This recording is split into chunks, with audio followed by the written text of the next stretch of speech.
KBR news కి స్వాగతం.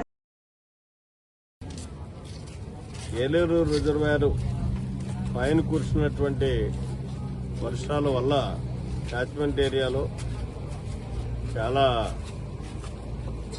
ఎక్కువ వర్షపాతం పడటం, అనూహ్యంగా సుమారు 38,000 క్యూసెక్కుల వాటరు ఇన్ఫ్లోస్ రావడం, తదనుగుణంగా మరి తప్పనిసరి పరిస్థితుల్లో రిజర్వాయర్ను మనం పరిరక్షించుకోవాలనుకుంటే కిందకి నీరును వదలాల్సినటువంటి అవసరం ఉంది.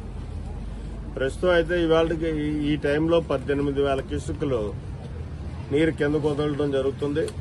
30,000 వరకు కూడా సాయంత్రానికి వదలాల్సినటువంటి అవసరం ఉంది.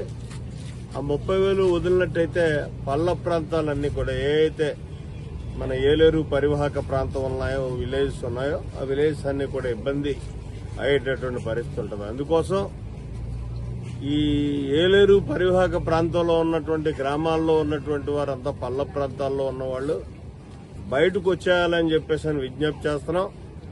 వారికి కావాల్సినటువంటి అన్ని సౌకర్యాలని కూడా ప్రభుత్వ పరంగా మేము ఏర్పాటు చేయడం జరుగుతుంది. కలెక్టర్ గారు ఇప్పటికే అన్ని కూడా చూడడం, చాలా వరకు ఆయన ప్రత్యక్షంగా కూడా చూసినటువంటి పరిస్థితి ఉంది.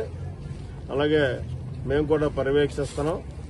పర్యవేక్షించి ఎక్కడా ప్రజలకు ఇబ్బంది కలగకుండా ఉండాలి అని చెప్పేసి ఈ కార్యక్రమాన్ని తీసుకోవడం జరిగింది.